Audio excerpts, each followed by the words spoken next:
का अपना टॉपिक है विटामिन। देखो वैसे तो हमारी बॉडी की ग्रोथ को एनर्जी की ज़रूरत पड़ती है, ठीक। ग्रोथ को ज़रूरत पड़ती है किसकी? एनर्जी की। और हमारी बॉडी जो एनर्जी लेती है वो बेसिकली कार्बोहाइड्रेट, प्रोटीन और फैट से लेती है, ठीक है।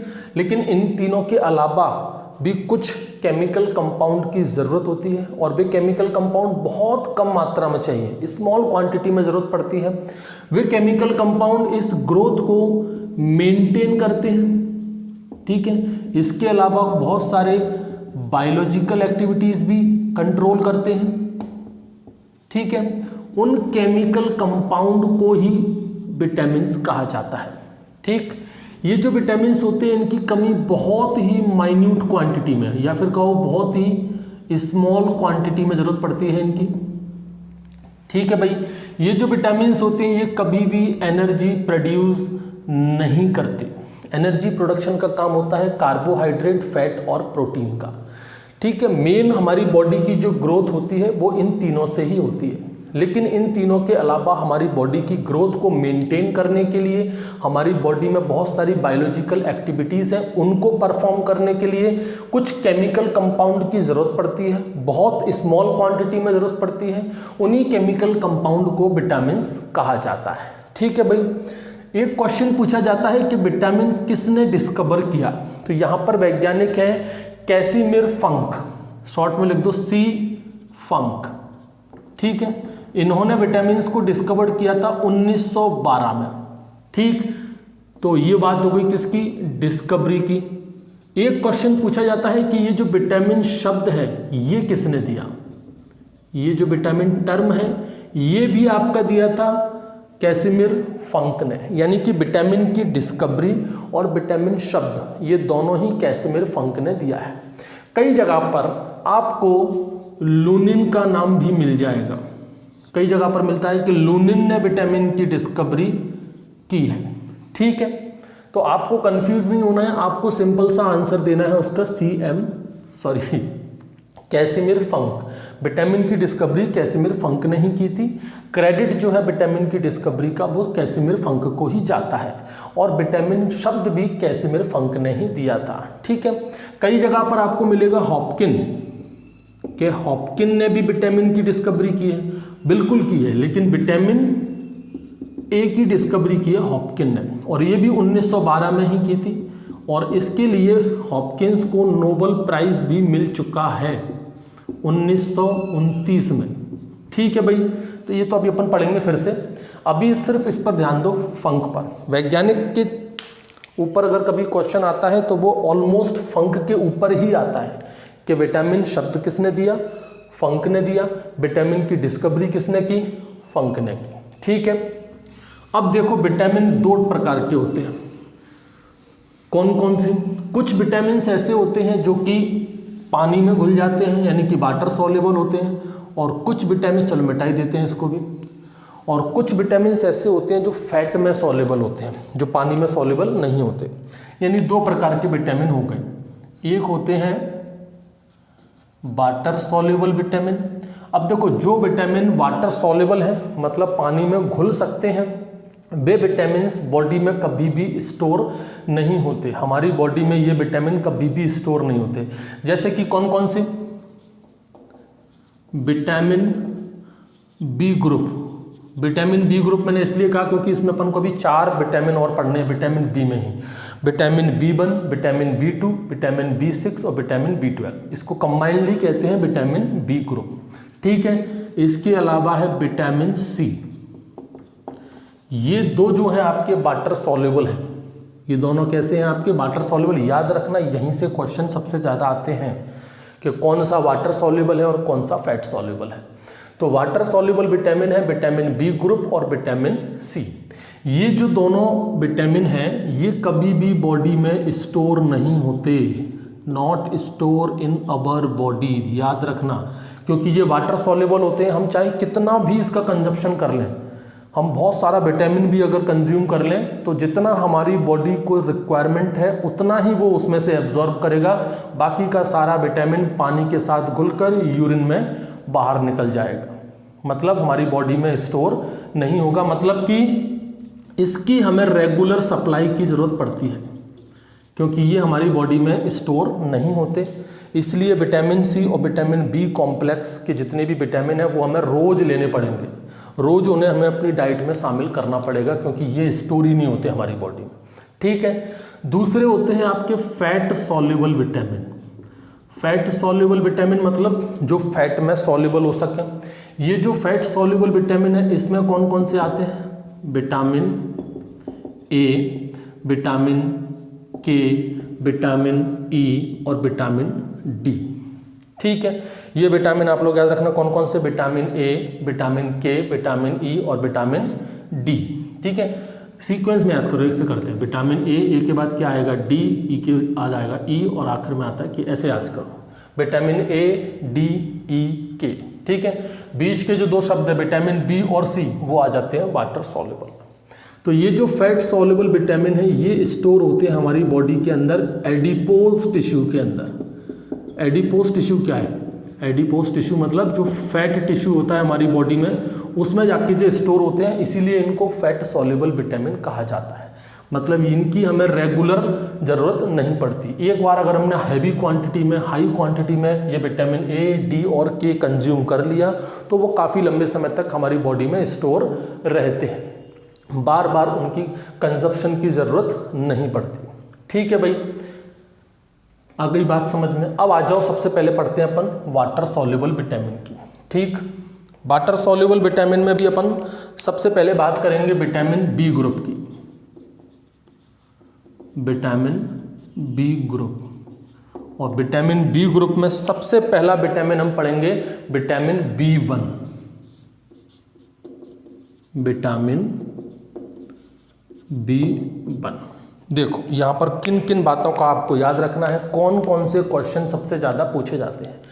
विटामिन बी1 का केमिकल नेम क्या है, क्या और कहा जाता है इसको? विटामिन बी1 को कहा जाता है थियामिन। ये आपको याद रखना है, सबसे ज़्यादा क्वेश्चंस इनसे पूछे जाते हैं केमिकल नेम से। जैसे विटामिन बी1 को थियामिन कहते हैं, विटामिन बी2 को राइबोफ्लेविन कहते हैं, विटामिन सी बी6 को पायरिडॉक्सिन कहते हैं, विटामिन सी को एस्कॉर्बिक एसिड कहते हैं, विटामिन ए को रेटिनॉल कहते हैं। इनके ऊपर बहुत क्वेश्चन पूछे जाते हैं। तो विटामिन बी1 को क्या कहते हैं? थायमिन कहते हैं। ठीक है, दूसरा सबसे इंपॉर्टेंट पॉइंट, सोर्स पर पूछा जाता है कि इसका सबसे अच्छा सोर्स क्या है। तो विटामिन बी1 का सबसे बढ़िया सोर्स है आपके सीरियल्स, क्रॉप, जितनी भी आपकी सीरियल सीड्स हैं उनको कंज्यूम करो, विटामिन बी अच्छा मिलेगा अपन को, बी1 अच्छा मिलेगा। इसके अलावा पर्टिकुलरली कोई आपसे फ्रूट का ही पूछ ले कि बताओ फ्रूट में कौन सा सबसे अच्छा है, तो फ्रूट में सबसे अच्छा है कैशियो नट, कैशियो नट। ठीक है, कैशियो नट जो है वो आपका CASHE भाई, कैशियो नट। कैशियो नट फ्रूट में सबसे इंपॉर्टेंट सोर्स है। इसके अलावा अगर आप बात करें वेजिटेबल्स की, वेजिटेबल्स पर भी पूछ लेते हैं, तो मिर्ची, चिली, ये वेजिटेबल में सबसे अच्छा सोर्स है विटामिन बी1 का। ठीक है, हालांकि सोर्स से अपने एग्रीकल्चर में तो क्वेश्चन कम ही आते हैं, बाकी के और जो सब्जेक्ट हैं बॉटनी वाले हैं उनके लिए इन पर क्वेश्चंस काफ़ी आ जाते हैं। तो हमको विशेष याद रखना है, एक तो थायमिन विटामिन बी1 की कमी से होता है, और दूसरा विटामिन बी1 की कमी से कौन सी डिसीज़ होती है। सॉरी, थायमिन कोई डिसीज़ नहीं है, थायमिन को ही विटामिन बी1 कहा जाता है, मैंने थोड़ा गलत बोल दिया। विटामिन बी1 को ही थायमिन कहा जाता है, और विटामिन बी1 की कमी से कौन सी डिसीज़ होती है, कौन सा डिसऑर्डर होता है, तो वो याद आपको रखना है। यहाँ पर एक बीमारी होती है बेरी बेरी। बेरी बेरी में क्या होता है, एक्चुअली में भूख नहीं लगती, इसमें हाइट कम रह जाती है, ग्रोथ रिड्यूस हो जाती है, एकदम हड्डियाँ दिखने लगती हैं शरीर की, उसे कहते हैं बेरी बेरी। ठीक है, बस नाम ही सबसे ज़्यादा इंपॉर्टेंट है, नाम आप लोगों को याद रखना है। तो बेरी बेरी डिसीज़ किसकी कमी से होती है? विटामिन बी1 की कमी से। अब आ जाओ दूसरा विटामिन, बस इतनी बातें याद रखनी है विटामिन के बारे में। दूसरा विटामिन है विटामिन बी2। विटामिन बी2, विटामिन बी2 का केमिकल नेम क्या है? इसको कहा जाता है राइबोफ्लेविन। राइबोफ्लेविन। ठीक है, सबसे ज़्यादा क्वेश्चन आते हैं यहाँ से, थियामिन से, राइबोफ्लेविन से, और डायरेक्ट पूछते हैं कि विटामिन B1 को और क्या कहते हैं, थियामिन। राइबोफ्लेविन किस विटामिन का नाम है, विटामिन B2 का, इस तरह से, ठीक है। तो विटामिन B2 ये क्या है आपका, राइबोफ्लेविन। इसकी अगर हम बात करें सोर्स की, तो अगर जो नॉन वेजिटेरियन लोग हैं उनके लिए तो एग सबसे अच्छा सोर्स है। अंडे खाओ, काफ़ी अच्छा विटामिन B2 मिलेगा। और कुछ लोग तो एग को भी वेजिटेरियन मानते हैं, वो अपना मुद्दा नहीं है, आप खाओ ना खाओ। इसके अलावा अगर आपको फ्रूट में खाना है तो विटामिन B2 के लिए सबसे अच्छा फ्रूट है बेल।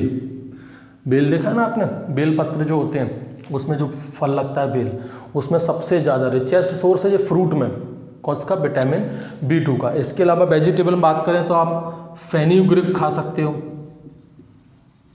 फेन्यूग्रीक की पत्तियाँ, फेन्यूग्रीक लीव्स, ये आपके वेजिटेबल्स में बहुत अच्छा सोर्स है विटामिन B2 का, ठीक। अगर विटामिन B2 की कमी हो जाए तो क्या होगा, इस पर इतना इंपॉर्टेंट क्वेश्चन नहीं है क्योंकि कोई पर्टिकुलर बीमारी नहीं है।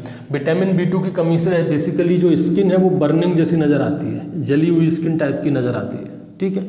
इस पर क्वेश्चन नहीं आया है। क्वेश्चन आया है एक पर्टिकुलर डिसीज़ के ऊपर, जैसे इसका नाम बेरीबेरी है।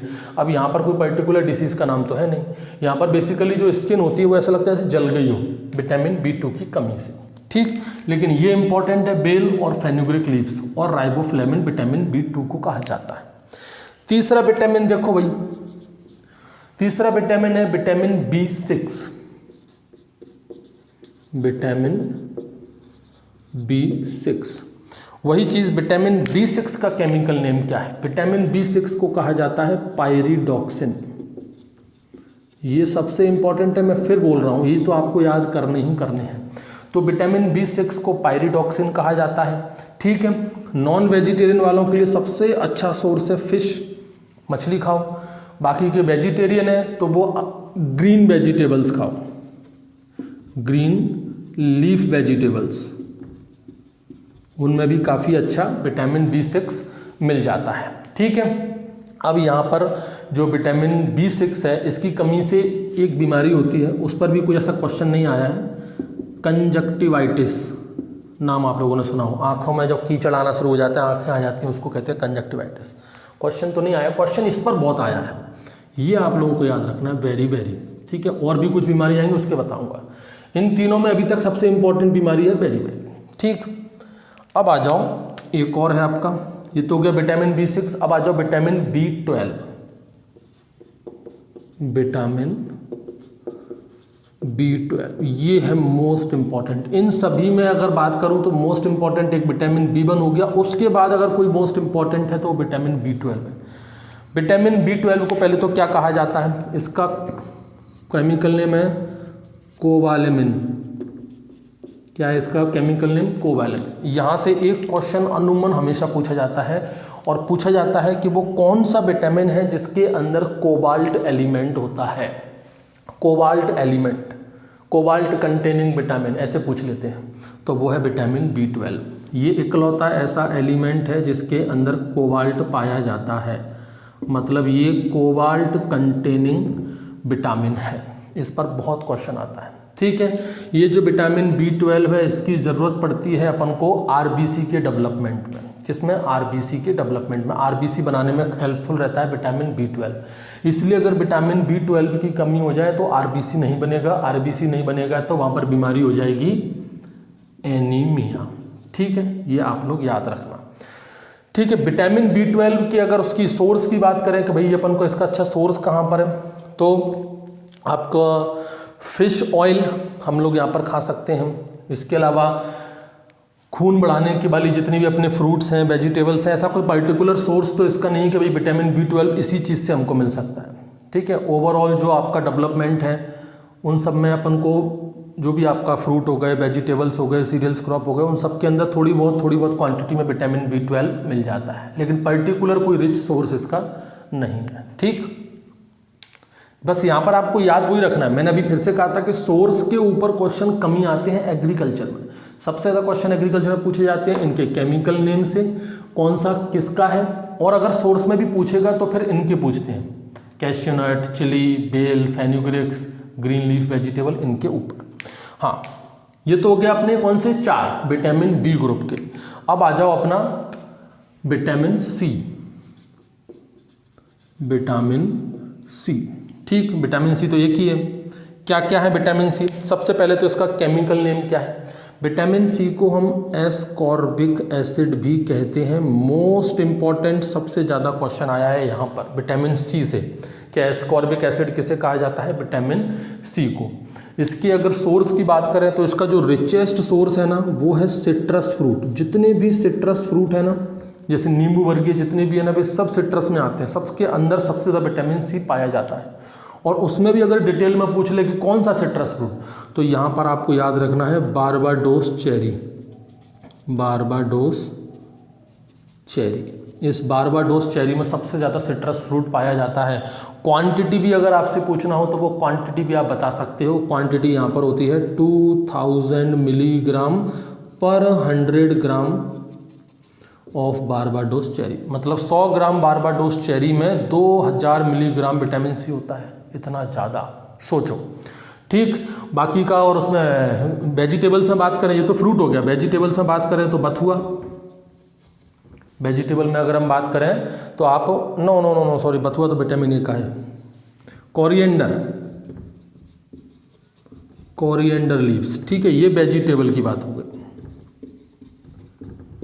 ठीक, ये आपको याद रखना है। विटामिन सी के लिए फ्रूट में सबसे बेस्ट है बारबाडोस चेरी, सिट्रस फ्रूट, और इसमें अगर बात करें तो कोरिएंडर लीव्स। ठीक, ये वेजिटेबल में है। विटामिन सी की कमी से कौन सी बीमारी होती है, इस पर भी क्वेश्चन आता है। यहाँ पर होती है स्कर्वी डिसीज़। ये मोस्ट इंपॉर्टेंट है, स्किन डिसीज़ होती है। विटामिन सी की कमी से हमारे जो मसूड़े होते हैं वो भी गल जाते हैं, पूरे दांत गिरने लगते हैं। विटामिन सी की अगर कमी शरीर में हो जाए तो इंसान की डेथ भी हो सकती है। ठीक है भाई, तो स्किन डिसीज से रिलेटेड है ये स्कर्वी डिसीज। तो ये तो हो गए अपने वाटर सॉल्युबल विटामिन। अब आ जाओ अपने फैट सॉल्युबल विटामिन पर। तो ये मिटाना पड़ेगा भाई, बोर्ड अपना छोटा है। तो फैट सॉल्युबल विटामिन देखो, ये 4 विटामिन है, विटामिन ए, डी, ई और के।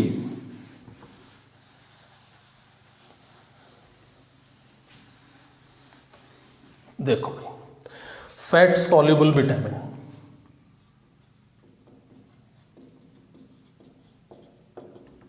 फैट सॉल्युबल विटामिन में सबसे पहला कौन सा है अपना? Vitamin A. विटामिन ए, इसका नाम तो आप लोग जानते ही होंगे, मोस्ट ऑफ द लोग जानते होंगे। विटामिन ए को रेटिनॉल भी कहा जाता है। विटामिन ए को रेटिनॉल भी कहा जाता है। अपनी आँखों के लिए बहुत अच्छा होता है। हमारी आँखों के अंदर मेन चीज़ें होती हैं रेटिना, उसी से लिया गया ये रेटिनॉल शब्द। ठीक है, तो विटामिन ए को रेटिनॉल भी कहा जाता है। हमारी आँखों के लिए बहुत अच्छा माना जाता है। हमारी आँखें अगर आपको अच्छी बनानी है, अपनी आँखों को अगर अच्छा सा बनाना है, आपको उसको डेवलपमेंट करना है, आँखों की अच्छी ग्रोथ चाहिए आपको, तो विटामिन ए का कंजप्शन करना पड़ेगा। विटामिन ए की कमी से ऑब्वियसली आंखों के ऊपर ही असर पड़ेगा। तो यहाँ पर विटामिन ए की कमी से आ जाती है ब्लाइंडनेस। क्या हो जाती है? ब्लाइंडनेस, विटामिन ए की कमी से। ब्लाइंडनेस भी कौन सी वाली? नाइट ब्लाइंडनेस, रात में नहीं दिखेगा आपको। नाइट ब्लाइंडनेस इसका मोस्ट कॉमन बीमारी है जो विटामिन ए की कमी से होती है। ठीक, विटामिन ए के सोर्स के ऊपर क्वेश्चन पूछा जाता है कि विटामिन ए का सोर्स क्या है। जितने भी येलो कलर के फ्रूट हैं, जितने भी येलो कलर के फ्रूट हैं, वे सब विटामिन ए का सोर्स हैं। जैसे कि मैंगो सबसे आगे है, नंबर 1 पर मैंगो है। ठीक है, इसके अलावा अपना पपाया हो गया। वेजिटेबल में बात करो तो यहाँ पर है बथुआ लीफ, जो कि मैं उसका बता रहा था आपको। ठीक है, बथुआ लीव्स यहाँ पर है। ये वेजिटेबल्स में सबसे अच्छा सोर्स है विटामिन ए का। बथुआ खाओ, आँखों की रोशनी बढ़ाओ। ठीक, ये तो हो गया विटामिन ए। बस इतनी बातें याद रखनी। हाँ, एक चीज़ और सबसे इंपॉर्टेंट जो बताना भूल गया मैं, विटामिन ए की डिस्कवरी किसने की? मैं बता चुका हूँ, अभी क्लास शुरू हुई थी तब। वैज्ञानिक है हॉपकिंस। हॉपकिंस ने विटामिन ए को डिस्कवर किया था 1912 में। इसके लिए इनको नोबेल प्राइज़ भी मिल चुका है फिजियोलॉजी ऑफ मेडिसिन में, और ये नोबेल प्राइज़ मिला है इनको 1929 में। ठीक है, ये आप याद रखना। दूसरा विटामिन है अपना, ये तो हो गया अपना विटामिन ए। दूसरा है आपका विटामिन डी। 4 ही भी तो विटामिन है इसके अंदर। तो विटामिन डी, विटामिन डी को क्या कहा जाता है? विटामिन डी को कहा जाता है कैल्सीफेरॉल। कैल्सीफेरॉल।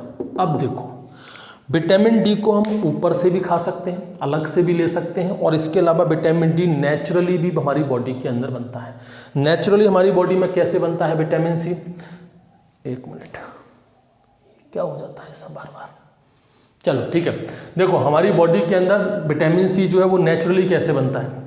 हमारी बॉडी की स्किन के अंदर कोलेस्ट्रॉल पाया जाता है, पूरा नाम है उसका 7-डीहाइड्रोकोलेस्ट्रॉल, 7-डीहाइड्रोकोलेस्ट्रॉल हमारी स्किन में पाया जाता है। जैसे ही ये हमारी स्किन सनलाइट के कांटेक्ट में आएगी, सनलाइट के कांटेक्ट मतलब उसके अंदर अल्ट्रावायलेट रेज भी होती हैं, हालांकि इतने हैवी अमाउंट में ultraviolet rays, harmful ultraviolet rays हमारी पृथ्वी तक नहीं आती, लेकिन फिर भी उसके अंदर अल्ट्रावायलेट रेज तो होती है।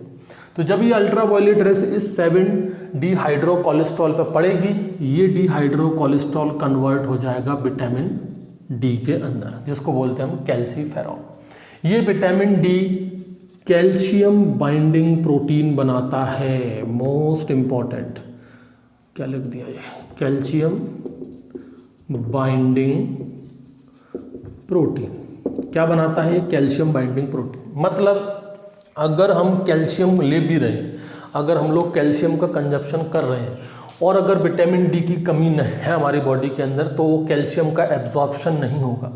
जैसे बहुत से लोग दूध पीते हैं, बहुत से बच्चे होते हैं जो रेगुलर दूध पीते हैं, लेकिन फिर भी उनके अंदर कैल्शियम की कमी होती है। क्यों होती है? इसी विटामिन डी की वजह से, क्योंकि हमारी बॉडी में जब हमारी इंटेस्टाइन में कैल्शियम का एब्जॉर्प्शन होता है ना, तो वो डायरेक्ट नहीं होता। कैल्शियम का एब्जॉर्प्शन हमेशा कैल्शियम बाइंडिंग प्रोटीन के फॉर्म में ही होता है। डायरेक्टली कभी भी हमारी बॉडी कैल्शियम को एब्जॉर्ब नहीं करती।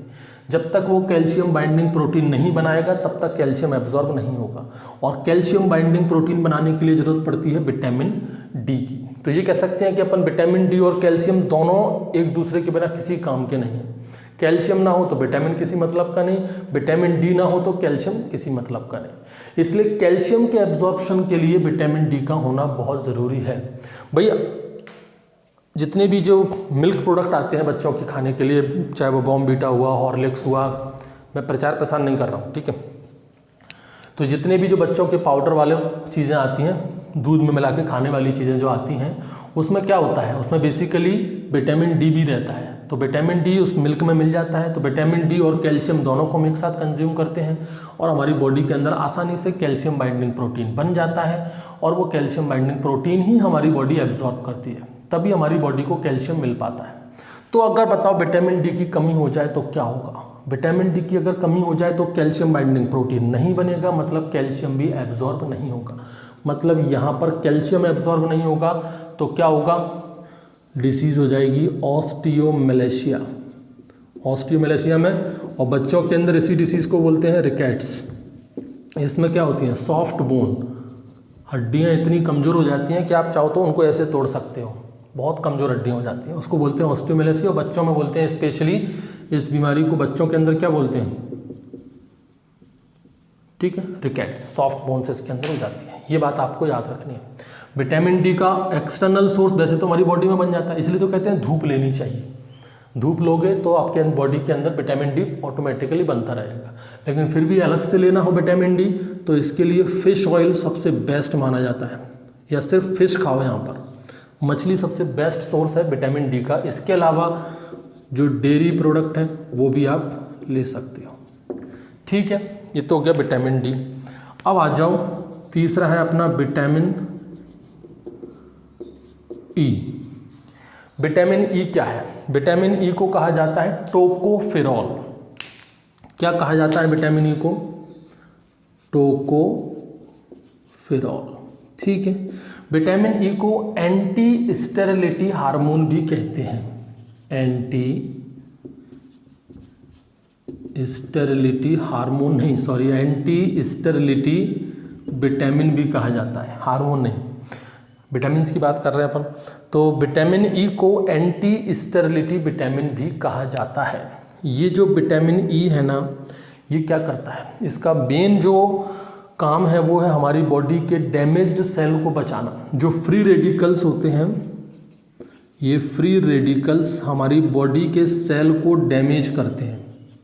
ठीक है, ये विटामिन ई क्या करता है, इसको प्रोटेक्ट करता है, हमारी बॉडी के जो डैमेज्ड सेल होते हैं उनको प्रोटेक्ट करता है। तो जब हमारी बॉडी के डैमेज सेल प्रोटेक्ट होंगे, हमारी बॉडी के सेल डैमेज नहीं होंगे, तो हमारी जो स्किन है वो त्वचा जो है वो खिली खिली रहेगी। भाई कहते हैं ना विटामिन ई की वजह से लोग जवान बने रहते हैं, बुढ़ापा नज़र नहीं आता, वो इसी की वजह से है, क्योंकि विटामिन ई हमारी बॉडी के सेल डैमेज को फ्री रेडिकल से बचाता है, उसको प्रोटेक्ट करता है। ठीक है, और साथ ही साथ ये एंटी स्टेरिलिटी फर्टिलिटी को इम्प्रूव करता है, मतलब ये एंटी स्टेरिलिटी विटामिन भी है। इसके सोर्स की अगर हम बात करें तो यहाँ पर बेस्ट सोर्स है नट्स, जैसे कि आपका पीनट हो गया, ठीक है, इसके अलावा आपका कैशियो नट हो गया, हेजल नट्स हो गया, जितने भी नट्स हैं वो सब आपके विटामिन ई के बहुत अच्छे सोर्स हैं। ठीक, आलमंड्स हो गया, आलमंड भी बहुत अच्छा सोर्स है बादाम विटामिन ई का। अब लास्ट है आपका एक और विटामिन, वो है आपका विटामिन के। विटामिन के, इसको क्या कहा जाता है, विटामिन ए को एंटी हेमरेजिक विटामिन कहा जाता है। क्या कहते हैं इसको, एंटी हेमरेजिक, स्पेलिंग देख लेना थोड़ी बहुत, एंटी हेमरेजिक विटामिन। हेमरेजिक मतलब, हेमरेज का मतलब होता है खून बहना, एंटी हेमरेज मतलब होता है खून बहने को रोकना। विटामिन के, अगर कोई बायोलॉजी का स्टूडेंट तो वो समझता होगा, विटामिन के जो है वो ब्लड कोगुलेशन में हेल्प करता है। ब्लड कोगुलेशन क्या होता है भाई, खून का थक्का बन जाना। कभी भी देखोगा आपने कहीं चोट लग जाए तो क्या लगातार खून बहता रहता है, चोट लगने के बाद थोड़ी देर खून बहेगा फिर वहाँ पर वो सूख जाता है, तो वो जो सूखना होता है ना उसी को कहते हैं ब्लड कोगुलेशन। और वहाँ पर कौन सा विटामिन काम करता है, विटामिन के, मोस्ट इंपॉर्टेंट। अगर विटामिन के की कमी हो जाए तो ब्लड कोगुलेशन प्रॉपर तरीके से नहीं होगा, और ब्लड कोगुलेशन नहीं होगा तो खून जो है वो बहता ही रहेगा। विटामिन के की अगर सोर्स की बात करें तो ये हमारी बॉडी के अंदर नेचुरली पाया जाता है। ठीक है, और अगर ऊपर से लेना हो तो ग्रीन वेजिटेबल्स खाओ भैया, ग्रीन वेजिटेबल्स आपको लेनी पड़ेंगी, उससे विटामिन के मिल जाएगा। नेचुरली अगर हम बात करें तो हमारी बॉडी के इंटेस्टाइन में ये पाया जाता है। हमारी बॉडी के इंटेस्टाइन में एक हार्मफुल बैक्टीरिया नहीं होते, बेनिफिशियल बैक्टीरिया होते हैं, ई कोलाई, ये हमारी इंटेस्टाइन में पाए जाते हैं नेचुरली, और ये ई कोलाई ही प्रोड्यूस करते हैं विटामिन के। ठीक है, तो ये तो बात की हमने फैट सॉल्युबल विटामिन्स की। तो ये मोस्ट इंपॉर्टेंट चीज़ें मैंने आपके सामने डिस्कस कर ली हैं, यहीं से बहुत सारे क्वेश्चंस पूछे जाते हैं। ठीक है भाई,